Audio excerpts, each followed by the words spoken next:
चलिए खबरों में आगे बढ़ते हैं। बड़ी खबर का रुख कर लेते हैं। चीन में फैले कोरोना वायरस के मामले में अब भारत में भी सामने आने लगे हैं। कर्नाटक के बाद अब गुजरात के अहमदाबाद में भी 2 महीने के बच्चे में HMPV वायरस से पॉजिटिव मिला है। बच्चे का एक प्राइवेट हॉस्पिटल के अंदर इलाज जो है वह चल रहा है। बता दें कि इससे पहले कर्नाटक में 3 और 8 महीने के 2 बच्चे भी इस वायरस से संक्रमित हुए हैं। वहीं दूसरी तरफ प्रदेश सरकार ने भी अलर्ट जो है वह जारी किया है। तेलंगाना और साथ ही महाराष्ट्र सरकार ने भी आपको बता दें कि गाइडलाइन जो है वह जारी की है। अब चलिए इस वायरस से जुड़ी आपको विस्तार से जानकारी जो है वह देते हैं। बता दें कि चीन में बता दें कि लगातार जो है बीमारियों का मॉनिटरिंग सिस्टम जो है वह शुरू हो गया है। इस बीच निमोनिया समेत सर्दियों की बीमारियों की मॉनिटरिंग जो है वह हो रही है। सांस संबंधी जितनी भी बीमारियां हैं उसकी भी खास जांच जो है उसके आदेश दिए गए हैं। यहाँ पर हम चीन की बात कर रहे हैं। यहाँ पे 16 से 22 दिसंबर तक सांस संबंधी जितनी भी बीमारियां हैं उसमें वृद्धि हो रही है और उसके ऊपर जांच जो है वह चीन के अंदर की जा रही है। अस्पतालों में सांस के मरीजों के लिए अलग एरिया जो है वह बनाया गया है। अब बात करते हैं इस वायरस की। ये वायरस क्या है, इससे कितना खतरा है, अलर्ट क्या है, इससे जुड़ी विस्तार से आपको जानकारी देते हैं। HMPV वायरस ICMR की निगरानी में जो है इसे अभी रखा गया है। इस वायरस को तेजी से बता दें कि ये वायरस जो है अभी चीन में फैल रहा है। डॉक्टर से बताया जा रहा है कि आप ये सलाह ले। चीन की जब हम बात करें वहां पर हम देख रहे हैं अलग तरीके से वहां पर एक पूरा सेक्शन जो है इस वायरस को लेकर बनाया गया है। और इस बीच चीन के लोग जो है वे वहां पर परेशान हो रहे हैं। बिना पूछे दवा ना ले, ऐसी गाइडलाइन जो है चीन के अंदर दी गई है। और वैक्सीन उपलब्ध नहीं है तो मास्क लगाने की वहां पर गाइडलाइन जो है वह दी गई है।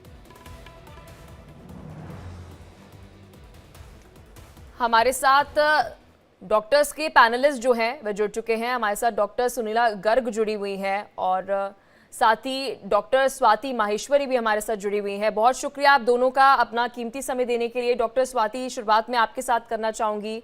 सबसे पहले तो इस वायरस को लेकर जो जानकारी आपके पास हो वो दर्शकों को दीजिए, क्योंकि अब भारत के अंदर भी हम देख रहे हैं कि ये वायरस जो है उसके केसेस आने लग गए। जी डॉक्टर स्वाति। बिल्कुल, देखिए ये एक अनजान वायरस नहीं है। सबसे पहली बात, इस वायरस को हम लोग बहुत सालों से जानते हैं। इसके मामले भी भारत में भी अन्य देशों के अलावा इसके केसेस आते रहे हैं। जब भी सर्दियों का मौसम होता है और हम देखते हैं कि सांस से जुड़ी बीमारियां जो है वो बढ़ जाती हैं, तब उसमें जो एक वायरस है वो ये भी होता है, यानी कि HMP वायरस जो है वो भी इन्फेक्शन करता है। लेकिन ज्यादातर इससे साधारण बीमारियां होती हैं, आसानी से ठीक हो जाने वाली बीमारियां होती हैं। अब लेकिन जो चीन में इस वक्त हम मंजर देख रहे हैं और वहां पे जो स्थिति सामने आ रही है कि वहां संक्रमण बहुत तेजी से फैल रहा है, लोग ज्यादा संक्रमित हो रहे हैं, ये चिंता का विषय है। और ये इस बात की तरफ इंगित करता है कि हमें ये देखना बहुत जरूरी है कि क्या ये वायरस में कोई म्यूटेशंस हुए हैं जिससे कि इसकी इन्फेक्टिविटी बढ़ गई है, जिससे कि इसकी जो घातकता है वो भी बढ़ रही है। तो ये सब बातें अभी जानना बहुत जरूरी होगा, क्योंकि HMP वायरस जो है, जिसको देखिए 2001 में खोज करी गई थी और उससे पहले कई दशकों से माना जा रहा है कि ये हम लोगों के बीच घूमता रहा है, यानी कि संक्रमित करता रहा है। तो तब लेकिन इससे कोई चिंता नहीं थी, कोई ऐसी घबराने की बात नहीं रही है। लेकिन अब क्योंकि संक्रमण चीन में ज्यादा बड़ा है, इसलिए इसकी तरफ सबका ध्यान जा रहा है और ये सोचना जरूरी है कि क्या इसमें कोई म्यूटेशंस हुए हैं या इसमें कोई फेरबदल है जिसकी वजह से ज्यादा संक्रमण हो रहा है, या ये अमूमन तौर पे चीन में, क्योंकि इस वक्त देखिए शीतलहर चल रही है, वहां बहुत ज्यादा ठंड है और ठंड के मौसम में ये संक्रमण स्वाभाविक तौर से बढ़ता है। ऐसी स्थिति में क्या ये स्वाभाविक तौर से बढ़ रहा है या इसका कोई और रूप है, ये समझना बहुत जरूरी होगा। वहीं भारत में पैनिक की बिल्कुल भी सिचुएशन नहीं है, क्योंकि पहले भी हमने इसको ट्रीट किया है, पहले भी इसके मामले सामने आते रहे हैं और लगातार इस पे शोध कार्य होता रहा है। ऐसी स्थिति में हमें घबराने की कोई बात नहीं है। इसकी टेस्टिंग भी भारत में उपलब्ध है। तो हम लोगों को केवल सतर्क रहने की जरूरत है और जो एहतियात जिनकी अभी आप जिक्र कर रहे थे वो सब हमें करने की जरूरत होगी, ताकि हम सुरक्षित रह सके। और जो चेन ऑफ ट्रांसमिशन की हम बात करते हैं कि एक व्यक्ति जी से दूसरे में संक्रमण फैलता है, वो चेन ऑफ ट्रांसमिशन हमें तोड़ने की जरूरत होगी। डॉक्टर सुशीला गर्ग, क्या आप डॉक्टर स्वाति की बात से जो है सहमत है डॉक्टर गर्ग? क्योंकि यहाँ पर अगर हम सिम्टम्स की बात करें तो सिम्टम्स यहाँ पर क्या कुछ है, और सिम्टम्स के साथ बड़ा सवाल यहाँ पर ये उठता है कि ये जो वायरस है क्या कोरोना जैसा तो नहीं है? क्योंकि लोग जो है इस पर हड़कंप मचा हुआ है, लोग डरे हुए हैं कि अब ये कौन सा वायरस जो है वह नया आ गया है। बहुत बहुत धन्यवाद। डॉक्टर स्वाति ने बहुत अच्छे से बताया और मैं ऐड करना चाहूंगी कि जैसे कि आप लगातार डॉक्टर स्वाति भी बता रही थी कि इसमें कफ, सोर थ्रोट, फीवर, अगर हम बात करें वीजिंग, शॉर्टनेस ऑफ ब्रेथ, ये सारे सिम्टम्स भी आते हैं। और कई केसेस में रैश भी आ सकता है करके। परंतु ये वायरस जो है बहुत ही माइल्डर वायरस है, कोरोना जैसा वायरस नहीं है। पर कुछ ऐसे केसेस हैं जिसमें सीरियस हो सकता है। पर्टिकुलरली हम देखते हैं कि कोरोना को हमने बच्चों में नहीं देखा था। ये कोविड की इन्फेक्शन जो बच्चों में हुई थी, ये बच्चों में नहीं हुई थी, ये हम इसमें देखते हैं। और पर्टिकुलरली जो इन्फेंट्स हैं हमारे, यानी कि 1 साल से छोटे बच्चे और जो प्री टर्म बच्चे हैं या लो बर्थ वेट बच्चे हैं, मैल नरिश बच्चे हैं, उनमें ये बीमारी जो है वो ज्यादा सीरियस रूप ले सकती है।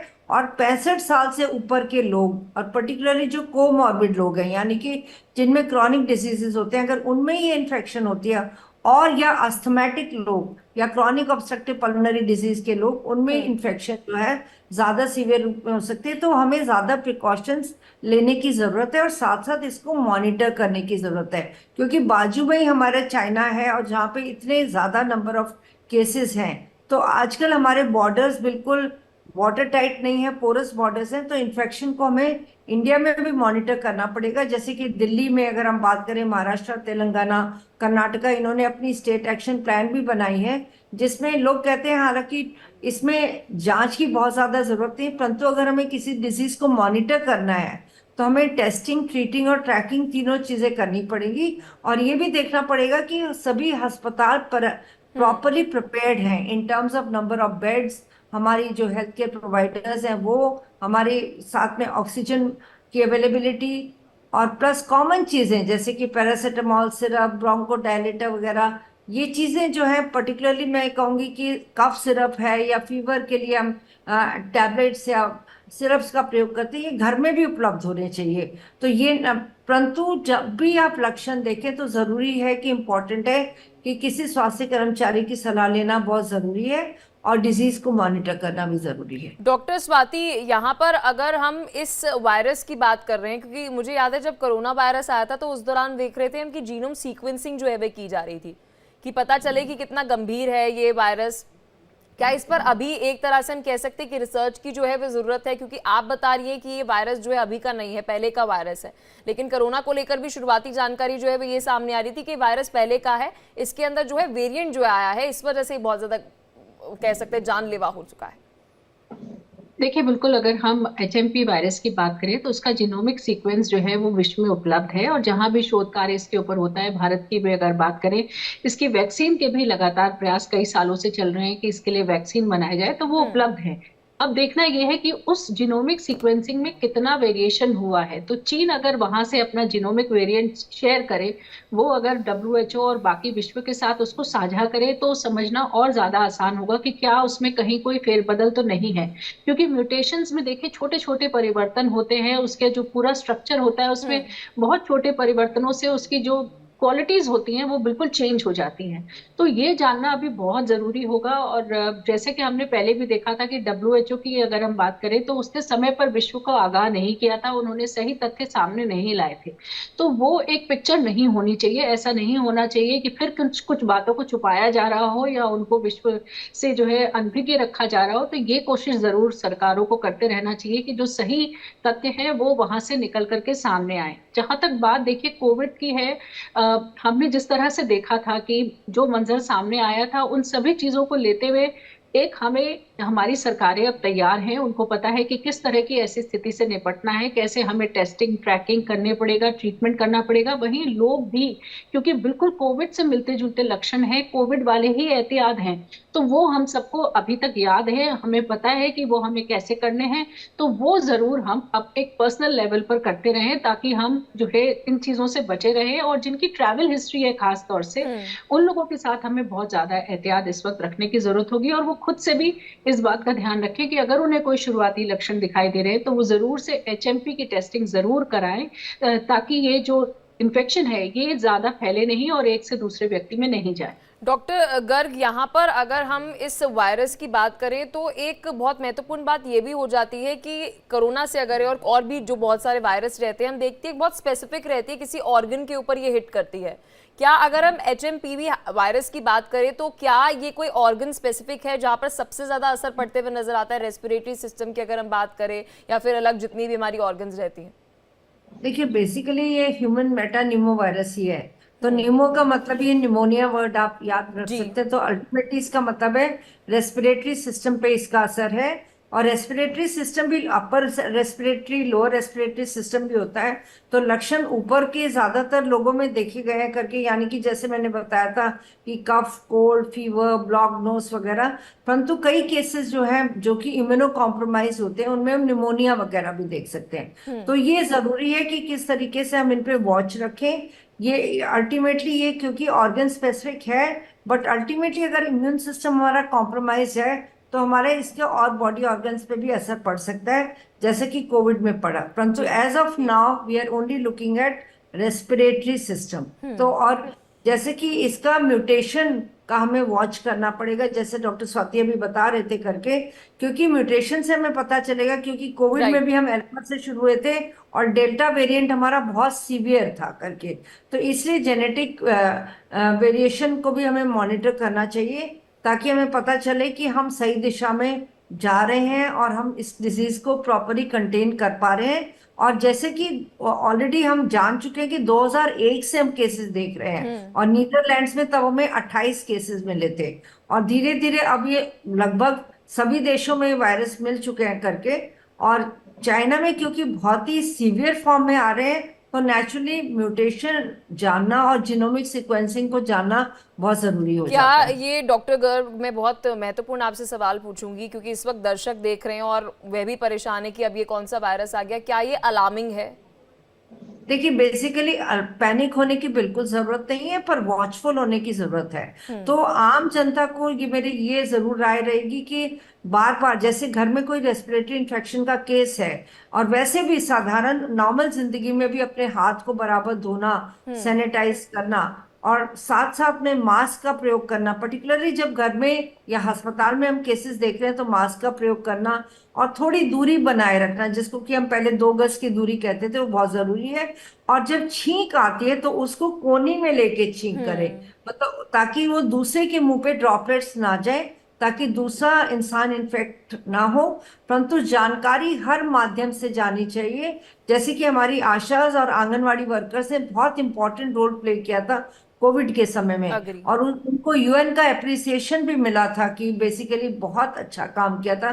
तो यहाँ पे भी मैं कहूंगी कि वो जरूर जागरूकता फैलाने का इम्पोर्टेंट काम करे, बल्कि हम सबकी जिम्मेवारी बनती है। और आप मीडिया के चैनल से तो बहुत इम्पोर्टेंट काम कर रहे हैं। तो ये बहुत जरूरी है कि हर तरह से हम जानकारी लोगों को दें, सिस्टम्स को स्ट्रेंथन करें, हेल्थ केयर प्रोवाइडर्स को वेल इक्विप करें। डॉक्टर स्वाति, मुझे याद है कि जब कोविड आया था उसके कुछ समय तक मैं इसलिए कह रही हूँ क्योंकि उसके बाद ये बदलाव देखने को मिला कि हाइजीन जो है वो लोगों की बढ़ गई थी। हाथ धोना, मास्क पहनना, बार बार हाथों को सैनिटाइज करना, साफ सफाई जो है ज्यादा बढ़ गई थी। लेकिन एक बार फिर से हम कह सकते हैं कि वो अब कम हो गया है। मास्क हम देखते हैं मेट्रो में, पब्लिक स्पेस के अंदर किसी ने नहीं लगाया होता है।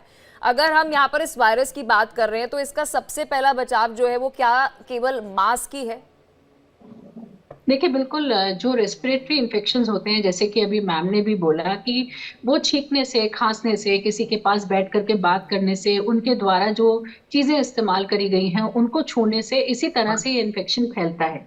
कोविड हम देख रहे थे कि बहुत तेजी से फैलने वाला इन्फेक्शन था, कम समय में ही एक व्यक्ति से दूसरे में बहुत आसानी से फैल रहा था। एचएमपी के साथ ऐसा नहीं देखा गया है, ये बहुत तेजी से फैलने वाला इन्फेक्शन नहीं है।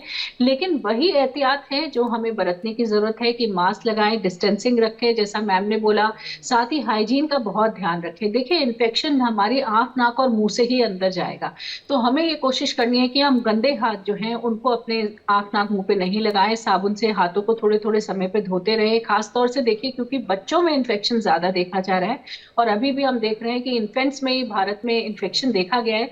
तो ऐसी स्थिति में इस वक्त हमें बच्चों की ट्रेनिंग करना बहुत जरूरी है। हमें उन्हें समझाना बहुत जरूरी है कि वो कुछ कुछ समय पर हाथ धोएं, और ये माता पिता के लिए जरूरी है कि वो ध्यान रखें कि बच्चे अगर कुछ खा रहे हैं, कुछ पी रहे हैं, तो उनके हाथ जो है अच्छे से धुलवाए जाए। साथ ही हम मास्क का प्रयोग करें, और अगर कहीं भीड़ में हम जा रहे हैं, क्योंकि देखिए अभी छुट्टियों का वक्त है और ऐसी स्थिति में लोग ट्रैवल करते हैं, पार्टीज में जाते हैं, तो हमें ये ध्यान रखना है कि अगर हम क्लोज स्पेस में हैं, लोग ज्यादा है वहां पर, तो हमें मास्क का एहतियात इस वक्त रखना जरूरी है, क्योंकि वो एक हमारे लिए बिल्कुल। बचाव का तरीका है और बहुत सिंपल तरीका है। और ज्यादातर जब सिंपल तरीके होते हैं तो हम उनको करना नहीं चाहते या हम उनको इतनी तवज्जो नहीं देते हैं, लेकिन ये एक बहुत सिंपल तरीका है जो हम करवा सकते बिल्कुल। हैं। और हाइजीन तो अदरवाइज इन भी चीजों आपके पर- लिए बेटर ही है। बहुत शुक्रिया, आप दोनों ने अपना कीमती समय दिया, विस्तार से इस वायरस को लेकर दर्शकों को जानकारी दी। तो देखिए, HMP वायरस के ऊपर हम बात कर रहे थे कि यहाँ पर सबसे पहले तो आप मास्क लगाइए, इससे ही चांसेस ये हैं कि ये वायरस और ज्यादा नहीं फैलेगा। लगातार खबरों का सिलसिला जारी है, लेकिन यहाँ रुक रहे हैं एक छोटे से ब्रेक के लिए। Diwali. Diwali is a festival lit with sharing. And some gifts aren't given, they are expressed. No way! I love it. Because you deserve the best seat in the house. Where did it go? Mom, have you seen my straightener? No. Go check the living room.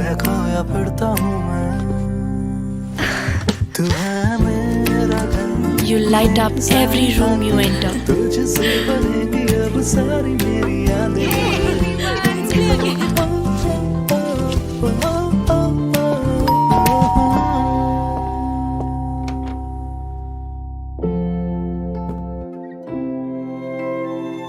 So your friends can taste the love in your food.